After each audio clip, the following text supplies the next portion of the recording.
Merci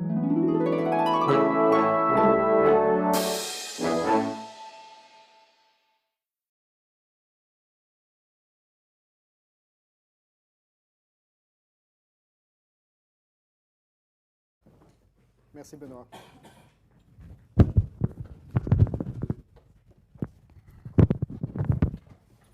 Bien, normes et monnaies virtuelles. L'année où je suis né, si ce titre avait été le titre d'une conférence à la faculté de droit, les juristes se seraient probablement demandé pourquoi on parle de normes virtuelles. Aujourd'hui, ce concept fait plus de sens, qu'on comprend bien, c'est qu'il s'agit de normes qui sont bien réelles, mais elles sont virtuelles en ce qu'elles résident dans un autre monde que le monde traditionnel du droit. Ce sont en fait les normes telles qu'elles sont transformées à la suite des évolutions technologiques, et particulièrement des évolutions technologiques en matière de technologie de l'information. Alors, cette conférence, ma présentation sera axée sur 2 points et sur un paradoxe. Tout d'abord, l'idée que le droit est omniprésent dans le fonctionnement de la monnaie, et ensuite, l'idée que Bitcoin est un exemple de monnaie qui fonctionne sans recours au droit. Alors, une brève remarque introductive, lorsque je parle de droit, je parle de droit au sens du système juridique organisé autour des règles de droit qui viennent des sources juridiques traditionnelles, la loi, la jurisprudence, la doctrine et la coutume. C'est une pure convention parce qu'il sera plus pratique ainsi de comprendre de ce dont on parle par la suite. Bien, première partie, le droit est omniprésent dans le fonctionnement de la monnaie. Alors, effectivement, la monnaie est presque une question métaphysique, mais bien que très complexe, elle nous est aussi très familière. Et le juriste a l'habitude de voir la monnaie. La monnaie est d'ailleurs elle-même omniprésente dans le droit. Elle est partout dans le droit des contrats. Un grand nombre de contrats sont des contrats qui sont axés autour de la monnaie. Elle est omniprésente dans le droit de la responsabilité, car bien souvent les dommages ne peuvent être réparés que par de la monnaie. Elle est aussi présente dans le droit de la famille ou dans le droit des sociétés, évidemment. Mais elle est également présente dans le droit administratif et le droit pénal, car lorsque l'on fait l'objet d'une sanction, si cette sanction n'est pas un emprisonnement, on finira bien par avoir une sanction monétaire. Mais de la même façon que la monnaie est omniprésente dans le droit est également omniprésent dans le fonctionnement de la monnaie. Alors, pour vous montrer ça, je vais m'essayer à faire une très brève histoire de la monnaie, d'un point de vue juridique. C'est évidemment un exercice risqué pour un juriste en présence d'un professeur d'économie. Donc, je me contenterai d'une approche très basique, dont le point sera de vous montrer en quoi le droit joue un rôle important dans le fonctionnement de la monnaie. Alors, commençons tout de suite. Le slide suivant est un slide relativement inhabituel en faculté de droit. C'est le stade 0 de la monnaie. Le stade 0 de la monnaie, ce n'est pas la question de l'œuf ou la poule, mais c'est la question du troc. C'est qu'avant la monnaie, il n'y a pas de monnaie. Et donc, on échange les choses l'une pour l'autre. Mais évidemment, le troc, c'est très peu commode. Mesurer en poules, c'est quelque chose de peu pratique. Les poules sont peu disciplinées, et surtout, elles sont peu durables. Aussi, on le sait tous, l'homme très vite recourt à d'autres choses que des poules pour effectuer des échanges monétaires. Pour effectuer des échanges qui deviendront donc des échanges monétaires. Et donc, ce à quoi on pense immédiatement, c'est l'or.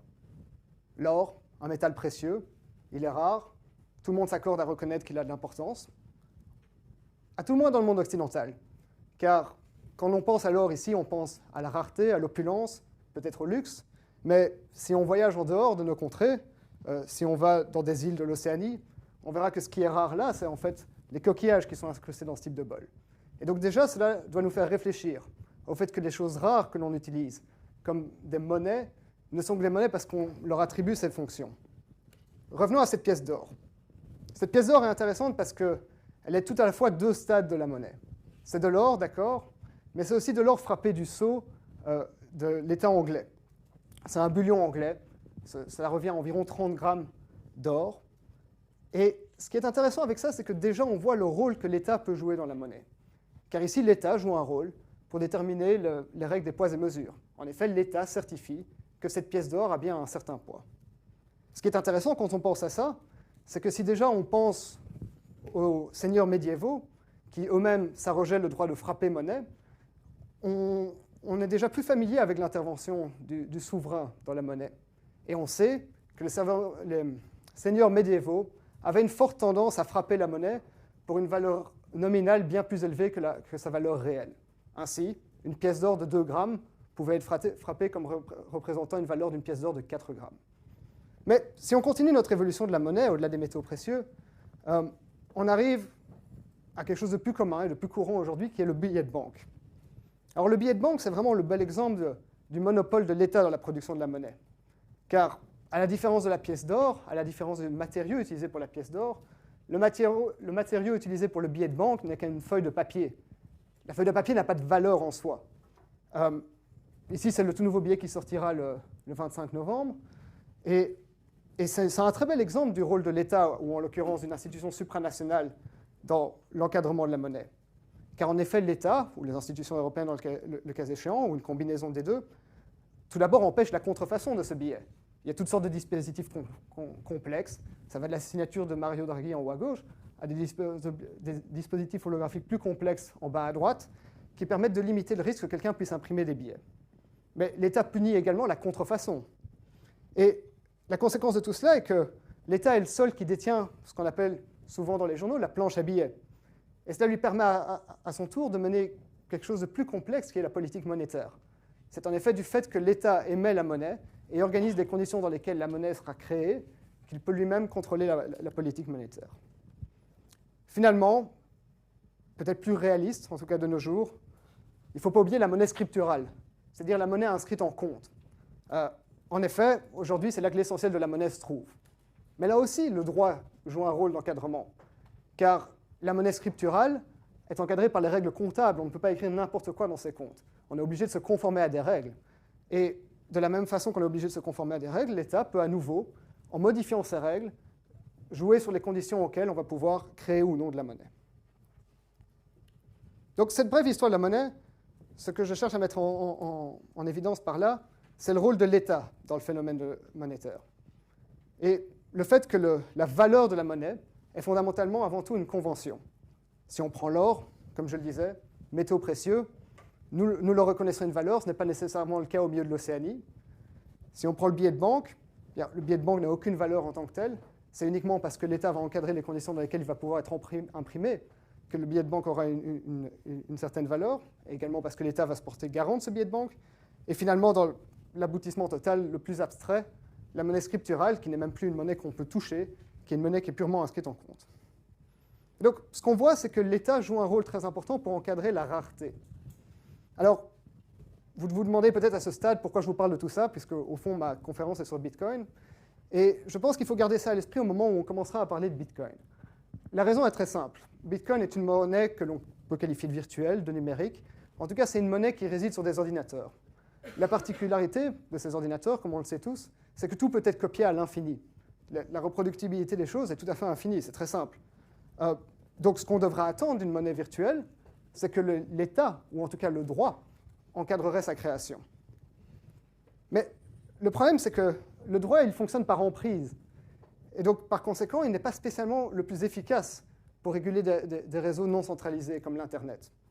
Ainsi, si l'on regarde la régulation de l'Internet, ce qu'on voit, c'est que dans certains cas, les États vont essayer d'exercer des pressions sur certains intermédiaires clés, les fournisseurs d'accès à Internet, les hébergeurs de sites web, mais que les États peinent toujours à appliquer leurs règles à l'encontre de sites Internet qui parfois flottent dans une espèce d'éther dont on ne sait pas très bien où ils se trouvent. Aussi, quand on réfléchit à Bitcoin, qui est une monnaie décentralisée et à laquelle n'importe qui peut contribuer, on se demande comment des règles de droit pourraient effectivement assurer son fonctionnement. Et comment, sans règles de droit, on pourrait organiser la rareté qui ferait de Bitcoin une monnaie. C'est donc le paradoxe. Bitcoin est un exemple de monnaie qui fonctionne sans recours au droit.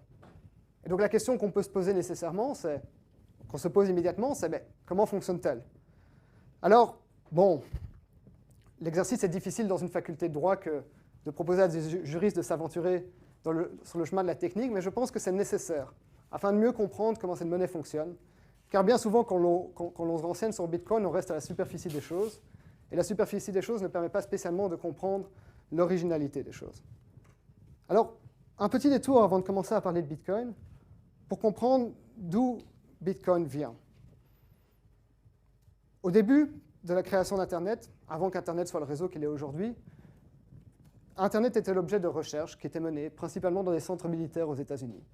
Et la considération essentielle pour laquelle les militaires américains cherchaient à créer un nouveau système de réseau est qu'ils étaient bien conscients que lorsqu'ils étaient dans une activité militaire, leur communication était extrêmement vulnérable. En effet, dans une structure militaire classique, vous avez un point névralgique à partir duquel toutes les commandes viennent, et si on parvient à supprimer ce point névralgique, les informations ne circulent plus.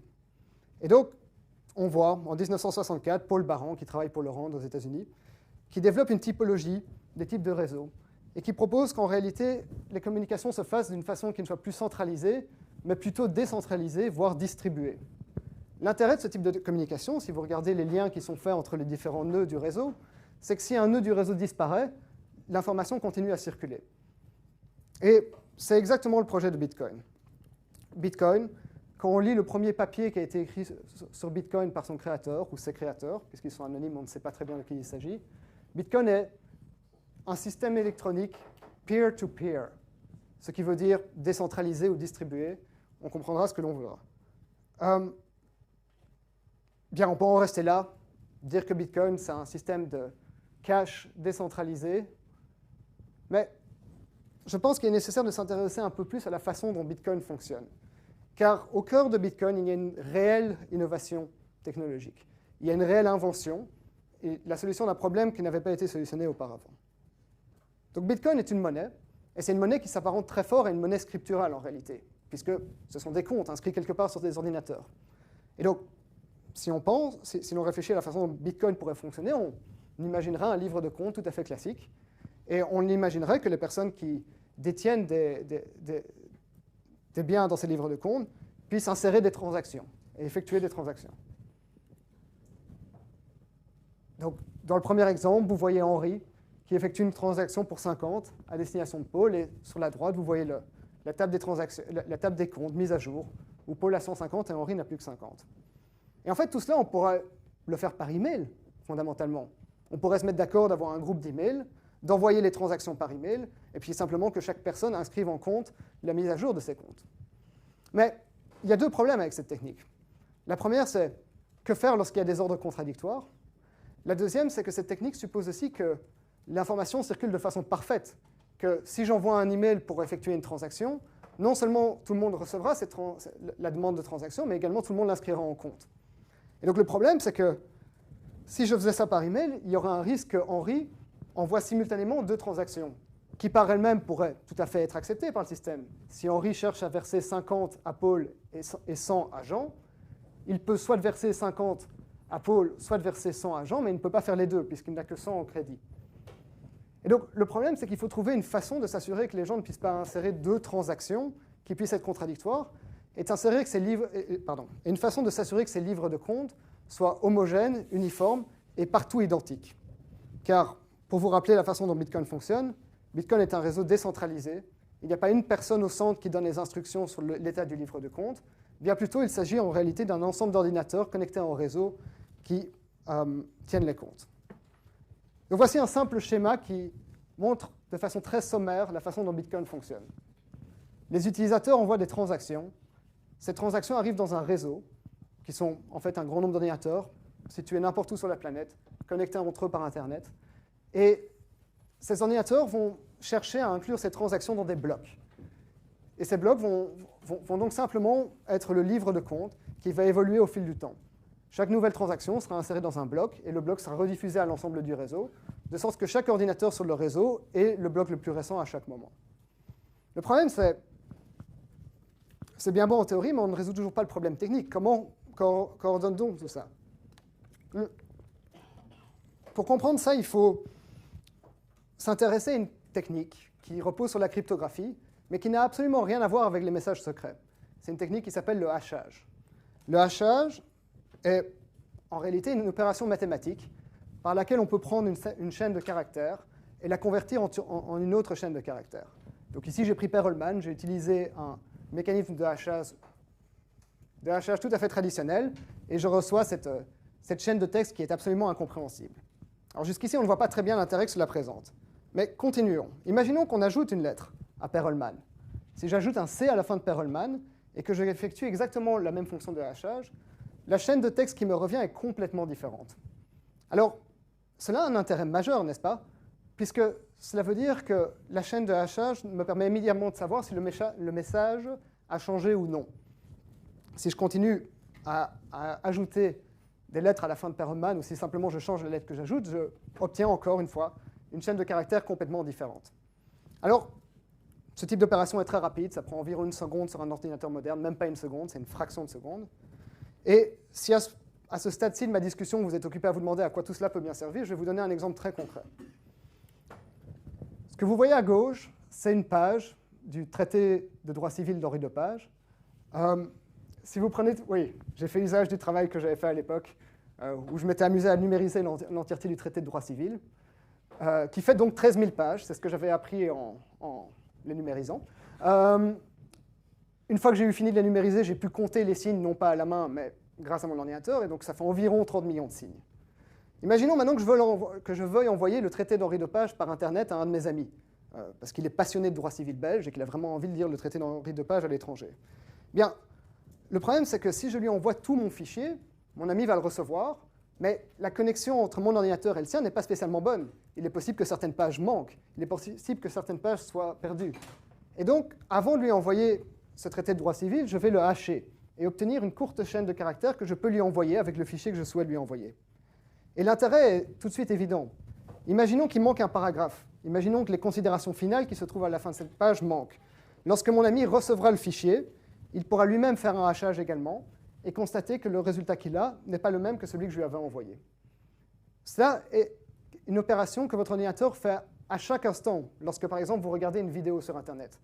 Le serveur sur lequel vous vous connectez pour regarder la vidéo vous envoie des segments de vidéo et un hachage, et à chaque instant, votre ordinateur vérifie que le segment de vidéo reçu correspond bien au hachage donné par le serveur. Revenons-en à Bitcoin.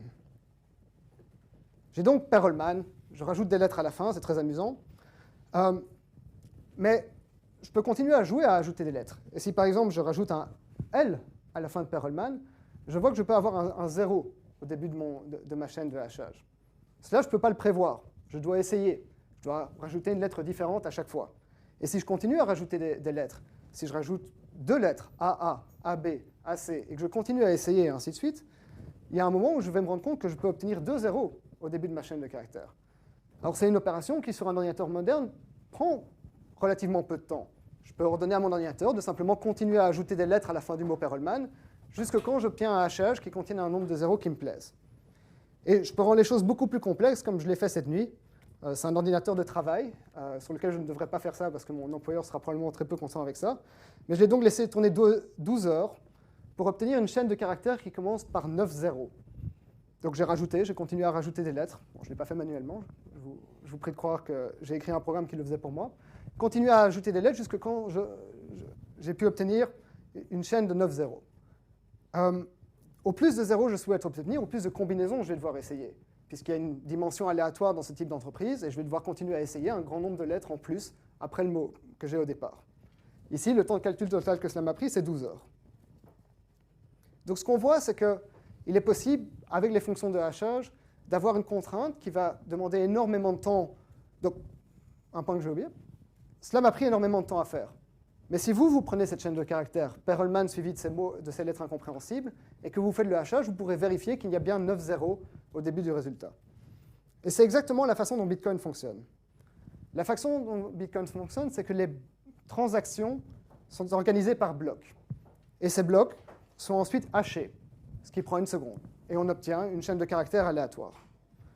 Mais ce que le code de Bitcoin oblige, c'est que les ordinateurs, lorsqu'ils sont occupés à hacher ces codes, doivent obtenir un certain nombre de zéros au début du résultat.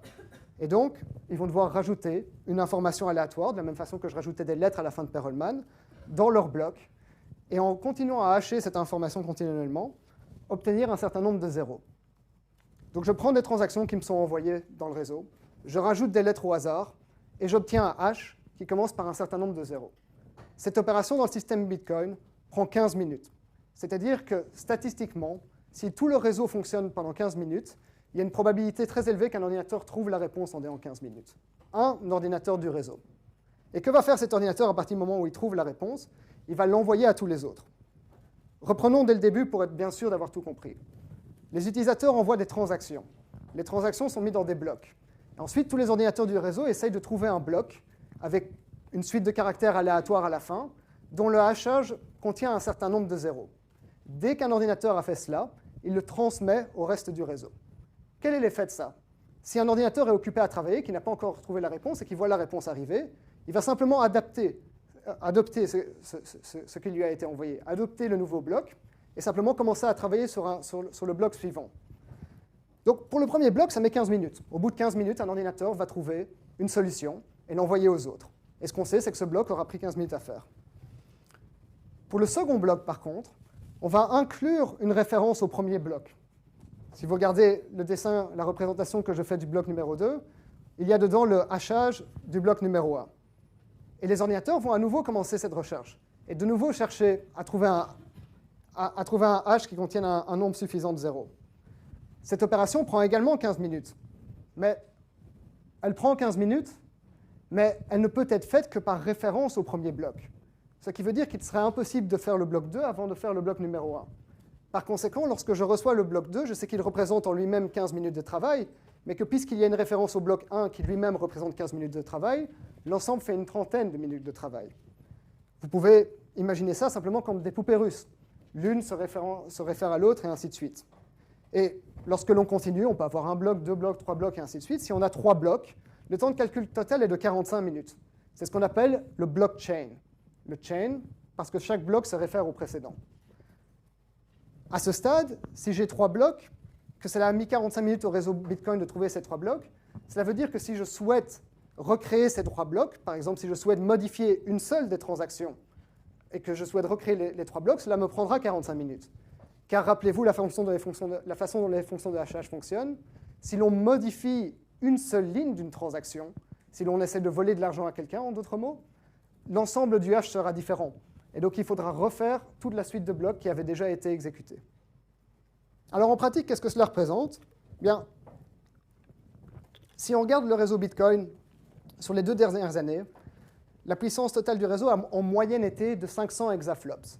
500 hexaflops, c'est 500 milliards d'opérations par seconde. Alors c'est un grand nombre, c'est très impressionnant, mais les grands nombres très impressionnants ne révèlent pas grand-chose de la réalité. Alors pour vous donner une idée de ce que cela représente en termes d'investissement financier, ceci est un ordinateur spécialisé qui sert à faire marcher le réseau Bitcoin. Sa valeur est de 400 €. Pour obtenir 500 hexaflops, il nous faudrait 400 000 unités de cet ordinateur, ce qui veut dire qu'il faudrait faire un investissement total de 161 millions d'euros juste pour acquérir les ordinateurs qui auraient cette puissance de calcul. Après, il y aura un grand nombre de frais opérationnels, le premier d'entre eux étant à l'évidence l'électricité. Ce que cela veut dire, c'est que si je souhaite maintenant modifier le dernier bloc Bitcoin, celui qui a été fait dans les 15 dernières minutes, je dois investir 161 millions d'euros, voire en réalité plus que 161 millions d'euros, et parvenir à faire un nouveau bloc que je vais diffuser au réseau. On comprend bien que c'est très difficile en pratique.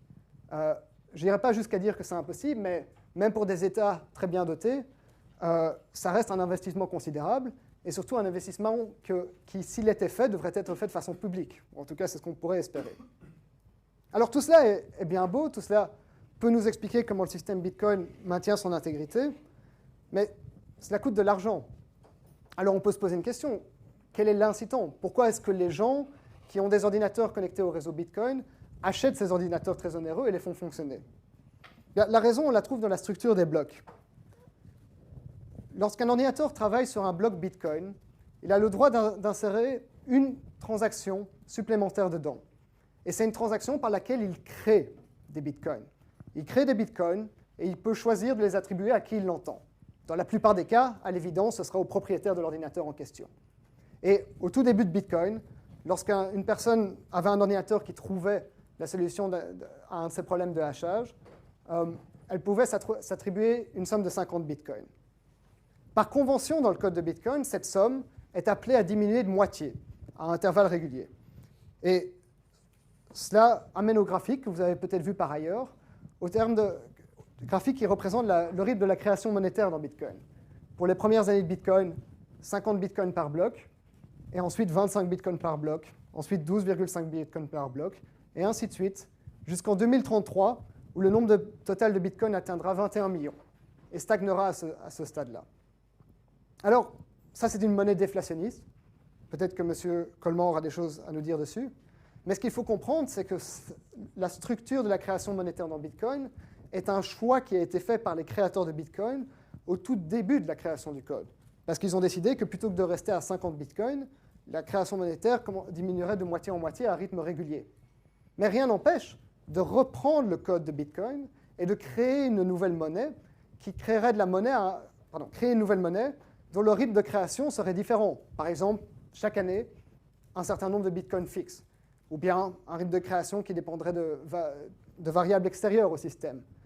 Ce que cela veut dire, c'est qu'il est possible d'inclure dans le code des règles de politique monétaire, puisque cette règle selon laquelle ces 50 bitcoins sont divisés 2 par 2 à intervalles réguliers n'est rien d'autre qu'une règle de politique monétaire. Et donc, conceptuellement, il est possible de créer des monnaies inflationnistes, déflationnistes, ou des monnaies qui garderaient une masse monétaire stable au cours du temps. Alors, quels enseignements pour le juriste? Qu'est-ce que cela signifie pour le juriste? Bien, la première chose que cela signifie, c'est que si du code peut créer une politique monétaire, c'est que le code, dans une certaine mesure, est une norme. Ici, ce n'est pas la Banque centrale européenne qui régit les règles de création de Bitcoin, c'est le code qui a été inclus dans le programme Bitcoin à un certain point et qu'un certain nombre de personnes ont décidé d'utiliser. Mais il y a d'autres monnaies que Bitcoin qui portent d'autres noms et des gens qui les utilisent pour d'autres utilisations. Bitcoin est la plus connue pour toute une série de raisons. Certaines d'entre elles tiennent au fait qu'il y a eu une énorme bulle financière sur Bitcoin qui a fait que beaucoup de gens se sont enrichis et que cela a attiré énormément d'attention. Mais il y a d'autres monnaies qui peuvent fonctionner et qui ne devraient pas nécessairement être déflationnistes.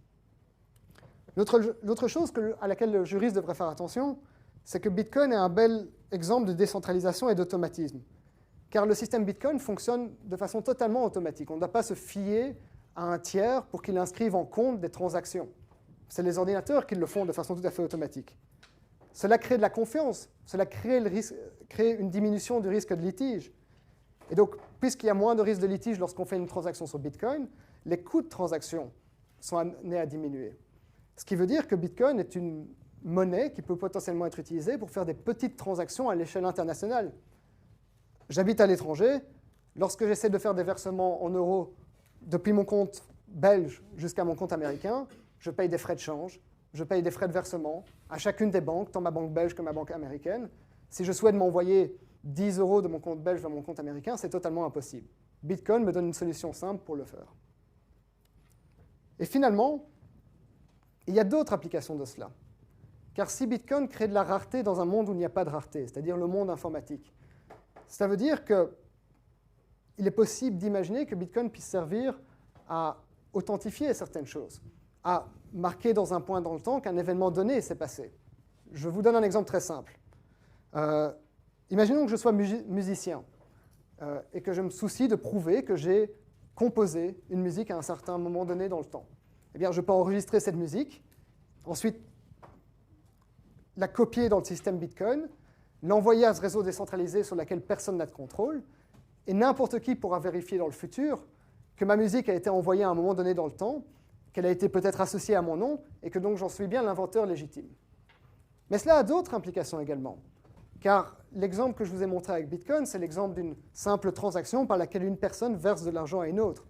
Mais Bitcoin permet également de faire des transactions plus complexes, par exemple des transactions avec des mécanismes de garantie, transactions au terme desquelles je verse une somme d'argent à quelqu'un, et si un événement se réalise dans le futur, je récupère cette somme d'argent. Aucune des deux parties n'a la possibilité de mettre la main sur la somme d'argent tant que l'événement futur ne s'est pas passé. Cela est très intéressant si l'on souhaite faire des garanties internationales. Imaginons par exemple que l'événement dans le futur soit l'arrivée d'un bateau à bon port. Je fais une livraison de la Chine vers la Belgique par bateau et je paye la livraison par Bitcoin. Et la somme d'argent qui doit être payée à mon correspondant chinois ne sera libérée qu'à partir du moment où les coordonnées GPS du bateau seront dans un certain périmètre autour de l'endroit où je souhaite que le bateau arrive. Cela ouvre des perspectives intéressantes, dans le détail desquelles je ne rentrerai pas trop, ne serait-ce parce que je pense que vous avez une conférence sur le sujet la semaine prochaine. Et je m'empresse donc de laisser la parole à M. Coleman.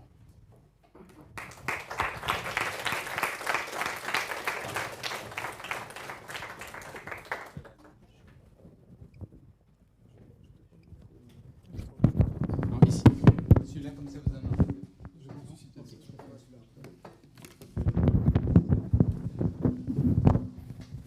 Ça marche? Oui.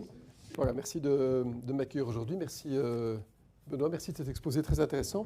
Et pour vous prouver, en tout cas pour illustrer le caractère aigu en termes d'intérêt de la matière, le dernier numéro de The Economist est consacré au Bitcoin et à cette technologie qui s'appelle le blockchain, qui est en fait en train de révolutionner le monde bancaire.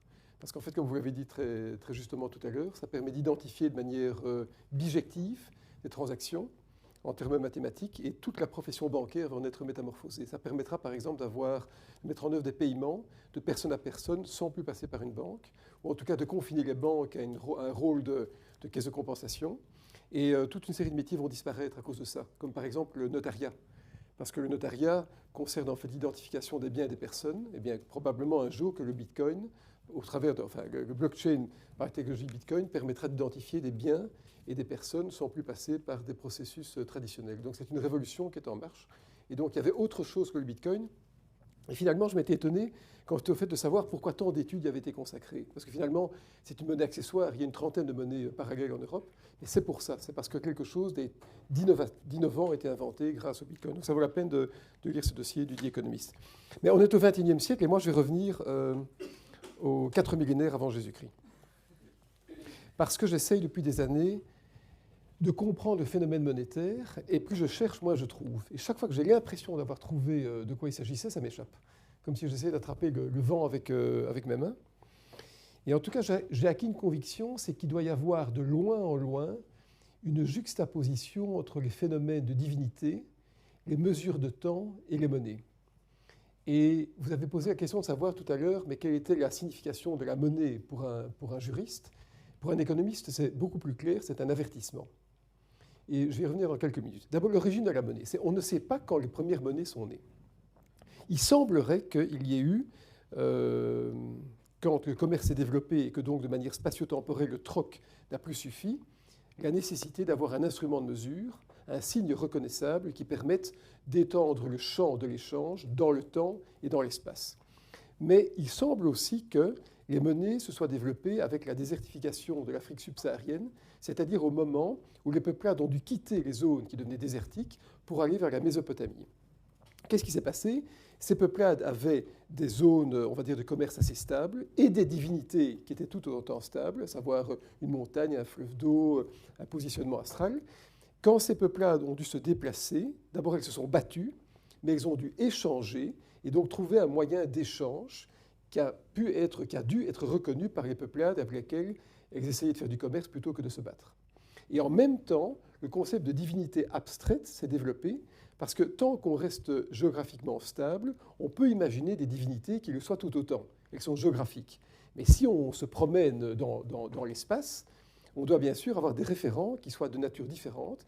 Et donc, le phénomène d'adhésion collective à une monnaie doit relever, ou en tout cas doit être juxtaposé sans doute avec le fait d'adhérer à une divinité qu'on a créée par un choix sociologique. Et donc les premières monnaies ont sans doute été spontanées. Leur monopole d'exploitation a été ensuite capturé par les États qui en ont imposé, on va dire, la frappe régalienne, mais c'est sans doute ça l'origine de la monnaie. D'ailleurs, une religion ne subsiste que pour autant qu'il y ait des adeptes, mais une monnaie ne vit que pour autant que les gens y croient. Parce qu'aujourd'hui, et vous y avez fait référence tout à l'heure, la monnaie n'est plus valeur, mais n'est plus que représentation de la valeur. Quand j'ai un billet de 5 €, mais ça ne vaut rien a priori. Ça ne vaut qu'au moment où je peux l'échanger contre quelque chose qui va me fournir des biens ou des services qui valent 5 €. Donc ça, c'est l'origine de la monnaie. Donc je crois qu'il doit y avoir une similitude de comportement, on appelle ça un artefact, entre la divinité et la monnaie.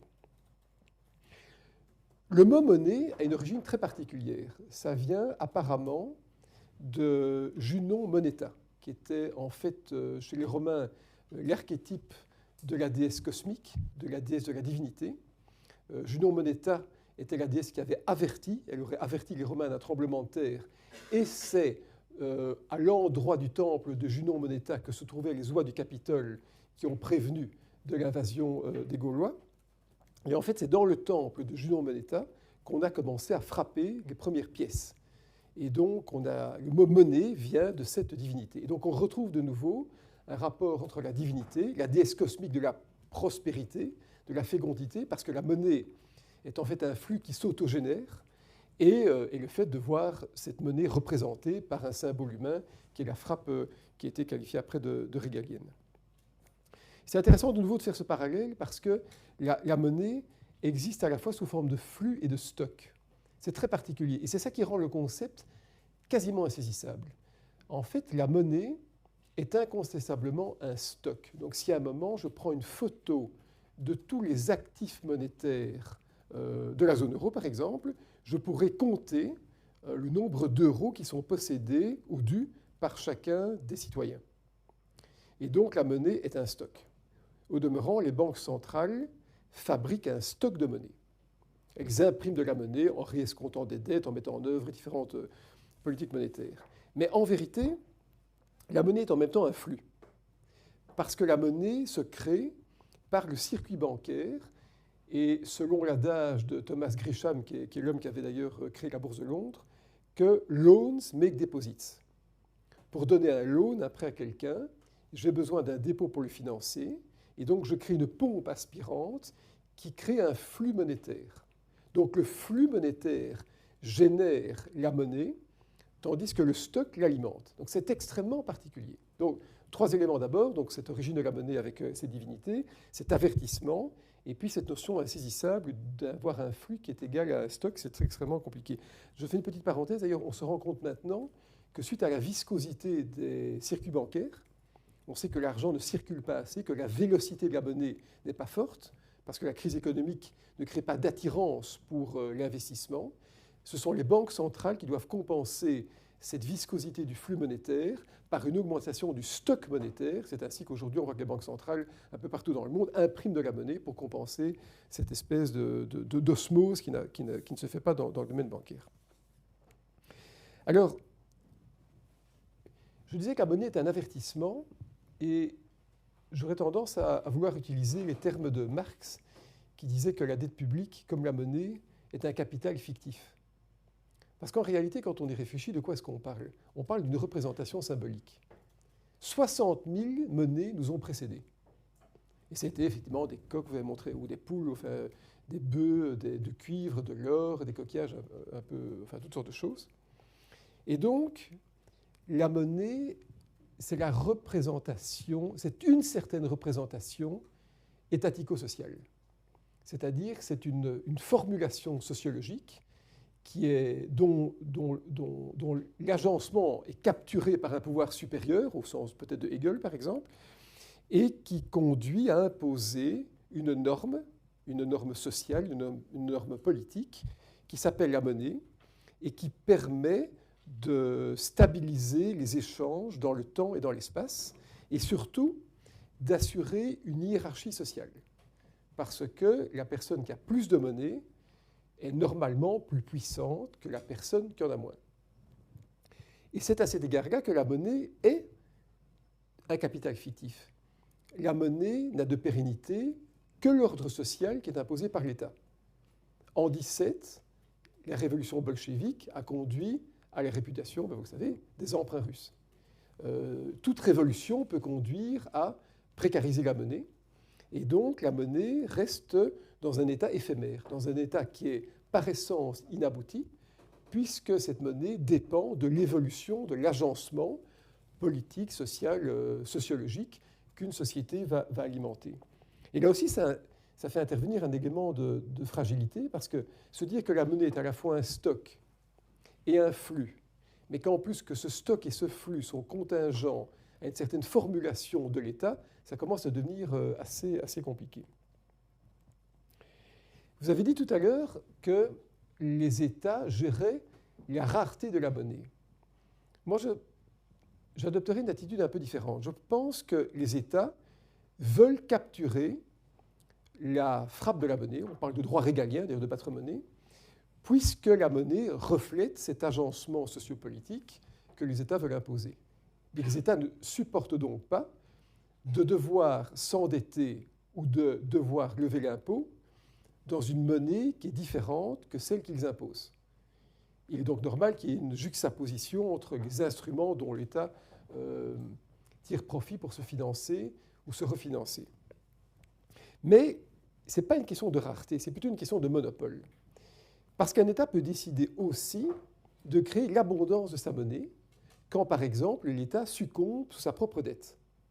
Si un État est trop endetté et que donc il n'arrive pas à imposer aux débiteurs, c'est-à-dire en fait aux travailleurs, puisque in fine une dette est refinancée par le travail et pas par le capital, si l'État n'arrive pas à imposer une extraction de valeur du travail de sa population, l'État va précariser sa propre dette en rendant la monnaie trop abondante, c'est-à-dire en disqualifiant la valeur du signe de la dette, en diminuant simplement le pouvoir d'achat. Ça s'appelle de l'inflation, ça s'appelle parfois de l'hyperinflation, comme en 1923 en Allemagne ou actuellement au Zimbabwe. Donc ce n'est pas tellement la rareté, ça peut être l'abondance, c'est la quantité qui est importante. C'est la quantité qui est importante, sachant que l'État, je crois, essaie de garder un équilibre entre sa capacité ou sa crédibilité d'endettement, sa capacité d'extraire une valeur du travail futur pour assimiler cet endettement et la valeur de la monnaie. Donc je répète, un État qui est trop endetté va en fait se noyer, se saborder sous une impression monétaire qui va disqualifier sa propre monnaie. C'est d'ailleurs un des problèmes qu'on voit maintenant dans la zone euro. On a des pays qui ont des degrés d'endettement très différents. Certains sont beaucoup trop endettés, d'autres pas, comme la Grèce par exemple, ou la Wallonie, qui est autant endettée que la Grèce si on limite son endettement à ce qu'elle représente géographiquement. Eh bien, si nous avions pu avoir le franc belge, nous aurions sans doute imprimé de la monnaie pour appauvrir le rentier et donc éviter que le travail futur soit utilisé pour alimenter le signe monétaire du capital du rentier. Ce n'est pas possible dans la zone euro, on a perdu ce privilège de battre monnaie, maintenant c'est un privilège qui est centralisé, et donc certains pays vont à un moment succomber sur leur endettement, c'était le cas déjà de la Grèce, parce que l'arme monétaire ne pouvant pas être utilisée, c'est en fait l'abattement de dette, qui est en fait une fracturation de la monnaie qui va s'y substituer. Donc ce n'est pas tellement une question de rareté, une question de monopole. Et le danger, c'est finalement pour un État de perdre le monopole d'émission, parce qu'il perd alors son dernier attribut de pouvoir équilibrer ses propres finances publiques. Et quand on parle de rareté et d'abondance, il faut savoir que la monnaie a fondamentalement deux fonctions. Elle a beaucoup de fonctions, mais il y en a deux qui sont essentielles. C'est une fonction de thésaurisation et une fonction d'échange. C'est-à-dire que, et finalement, la thésaurisation, c'est simplement un arbitrage entre la consommation actuelle et la consommation future. Si une monnaie ne pouvait être que thésaurisée et pas utilisée à des motifs de transaction, elle ne serait pas monnaie, parce que son utilité en serait confinée à l'épargne. C'est le cas de l'or maintenant. On ne peut pas payer une voiture avec une pièce d'or. Le seul État développé que je connais qui est autorisé depuis 2-3 ans à utiliser l'or comme moyen de transaction, c'est l'État de Utah, aux États-Unis. Et si une monnaie ne pouvait pas être thésaurisée, mais devait être immédiatement consommée, elle brûlerait les doigts, puisqu'elle perdrait de la valeur ne pouvant pas être thésaurisée, et donc elle conduirait à une chaîne d'échange frénétique, instantanée, qui s'assimile à de l'hyperinflation. Puisqu'en fait, on doit absolument se débarrasser du billet qu'on ne peut pas thésauriser.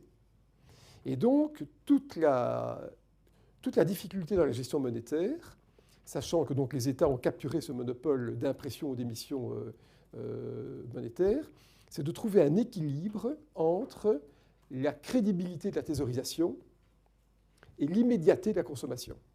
C'est ça l'histoire. Quand on a une monnaie trop forte, on l'épargne, on ne consomme pas, on est en déflation. C'est la situation actuelle. Et donc, on imprime aujourd'hui un stock de monnaie pour disqualifier la valeur de la monnaie thésaurisée, en espérant qu'à un moment, l'inflation fasse comprendre aux gens que thésauriser ne sert à rien.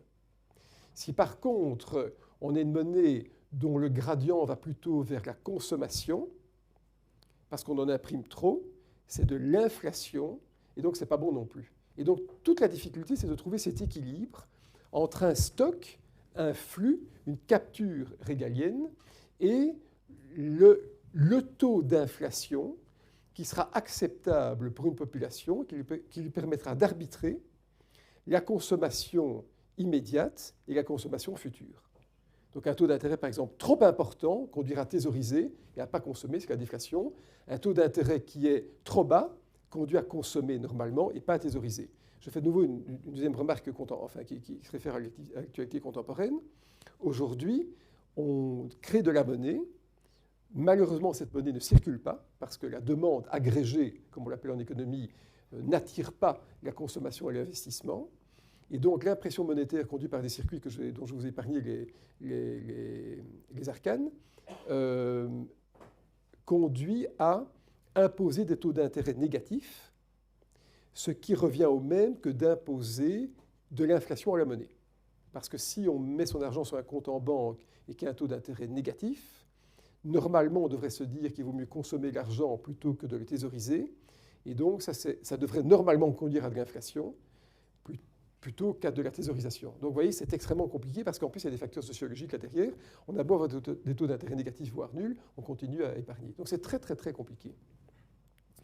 Et c'est pour ça que je n'arrive pas, et que personne n'est jamais arrivé d'ailleurs, à bien comprendre le phénomène monétaire et encore moins à modéliser la quantité de monnaie qui est nécessaire pour faire circuler une économie, pour faire marcher une économie. On sait que la monnaie doit être de loin en loin liée à la démographie, ça tombe sous le sens, et à la productivité, c'est-à-dire au taux de croissance réel de l'économie, mais on n'arrive pas à conceptualiser sous forme d'équation ces éléments.